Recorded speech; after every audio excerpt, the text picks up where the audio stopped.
Heyman here for Auto123.com, and with me today is this. This is the new Honda Prologue. It's a full EV vehicle. It's got all-wheel drive, so it's a dual motor EV vehicle. In the US, you can get it with front-wheel drive, so a single motor. Here, though, it's all-wheel drive and dual motor only. By here, I mean Canada, of course. It's got an 85 kilowatt-hour battery, and depending on which spec you go for, EX, EXL, or Touring, you're looking at anywhere from between 438 and 452 kilometers of range. It's got 288 horsepower and 333 pound-feet of torque. Those are some pretty cool figures.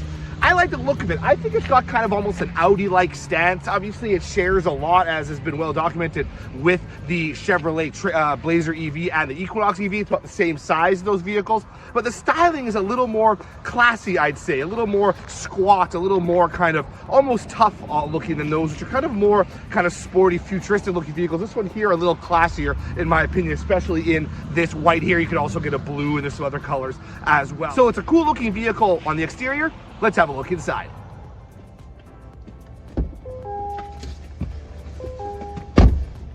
So stepping into the Honda Prologue, there's a little more, you can see a little more of the connection with GM here. These buttons here, these are all GM parts, been so are these knobs. The steering wheel is very GM-like. You have a regen paddle here, so as you're coming to a stop, you pull that paddle, you get even more regen, which means running the EV motor backwards. That's again a GM product as well. So you do see a little more of that here. What this has that the Blazer EV, for example, doesn't have, it's got two separate pods for your infotainment system and your gauge cluster here. The infotainment system is 11.3 inches. Honda says it's the largest infotainment screen they offer in any of their products right now.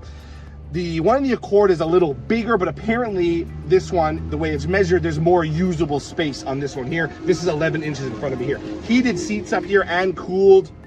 I don't have heated seats in the back though, which is too bad considering this is the Touring model. That's the top trim. I've got the full-length panoramic moonroof here, 12-speaker Bose audio as opposed to the base model, which gets a 6-speaker option, wireless charging, wireless Apple CarPlay and Android Auto, and I've got Google Assistant as well. There is a one-pedal drive option. In addition to this regen, you hit a button up here and that gives you one pedal driving too. It will take you all the way down to 0 as you slow down. Very comfortable seats, really nice view forward. This windshield is massive. The swept area here is great. There's a heads-up display, which is cool. I don't have a digital rearview mirror, which is too bad. I don't think any Honda products or Acura products offer that right now. I could be wrong on that, but I know some GM products do, and this one doesn't get that, which is too bad. But the view rearwards isn't too bad in general. But I think it's quite comfortable in here. The seats are really nice. I like the black leather with contrast copper color stitching. That's kind of nice and upscale. Big surface here to store sunglasses, wallets, things like that. Your wireless charger though is in here, and a huge bin. You can put all sorts of good stuff in there too. So lots of storage up front as well. There is no frunk, which is too bad. The way they've designed this platform doesn't allow for a frunk, so your storage is going to be up here and in the cargo area. Of course, it's got full and flat rear seats too to add more room for longer items and so on. Pricing starts at $59,990 in Canada and tops out for the Touring model at $69,990. That does mean that every trim, according to Honda, is eligible for Canada's federal EV rebate. So you want to keep that in mind. Again, that's 3 trims, EX, EXL, and Touring. Dual motor only, all-wheel drive only in Canada, and all that kind of stuff. So there's your quick look at the 2024 Honda Prologue. Should be on sale closer to spring of this year. So there you have it. For Auto123.com, I'm Dan Heyman.